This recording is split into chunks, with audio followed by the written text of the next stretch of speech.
Empires often encouraged great creativity in the arts and learning.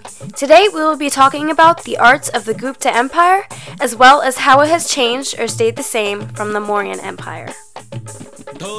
When it comes to traditional art, such as paints, coins, statues, and architecture, it has pretty much stayed the same.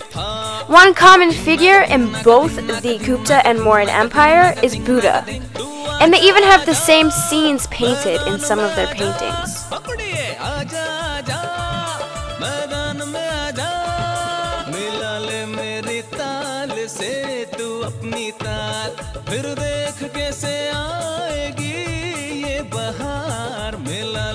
As you can see, all of these works of art are very similar.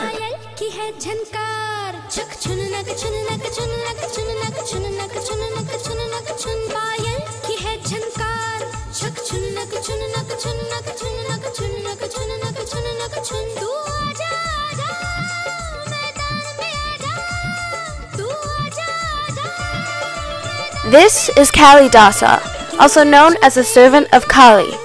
Kalidasa was a classical Sanskrit writer, widely regarded as the greatest poet and dramatist in the Sanskrit language. Today, we will be looking at a translated version of one of his poems, Goeth.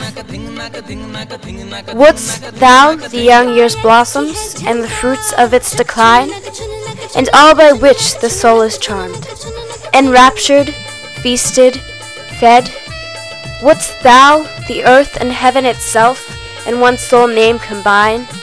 I name thee, O Sankatala, and all at once is said.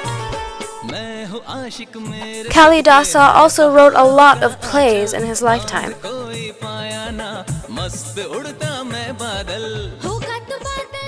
The first play we're going to be talking about is the Abhashnanda Sakuntalam. This tells the story of King Dushyanta, who, while on a hunting trip, meets Shankatala, the adopted daughter of a sage, and marries her.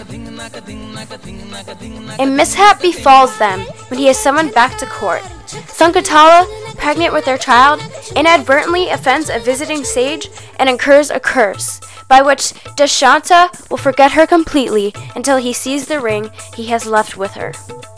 On her trip to Dushyanta's court in an advanced state of pregnancy, she loses the ring and has to come away unrecognized. The ring is found by a fisherman who recognizes the royal seal and returns it to Dushyanta. He regains his memory of Shankatala and sets out to find her. After more travails, they are finally reunited. The next play we're going to be talking about is the Vikramorvasyam. This tells the story of mortal king Pururabhas and celestial nymph Urvashi who fall in love.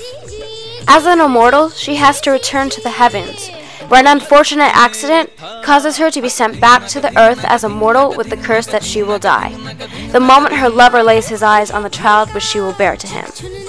After a series of mishaps, including Urvashi's temporary transformation into a vine, the curse is lifted, and the lovers are allowed to remain together on the earth. The next play we'll be talking about is the Malavika Agnimitram. This tells the story of King Agnimitra, who falls in love with the picture of an exiled servant girl named Malavika. When the queen discovers her husband's passion for this girl, she becomes infuriated and has Malavika imprisoned. But as fate would have it, Malavika is in fact a true-born princess, thus legitimizing the affair. Gupta Empire often encouraged great creativity in the arts and learning. I hope you've learned that today. When it comes to traditional art, such as paintings and coins and statues, I think it's pretty safe to say that it really didn't change much since the Mauryan Empire.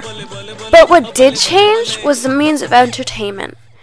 There was poets and plays and lots of different things.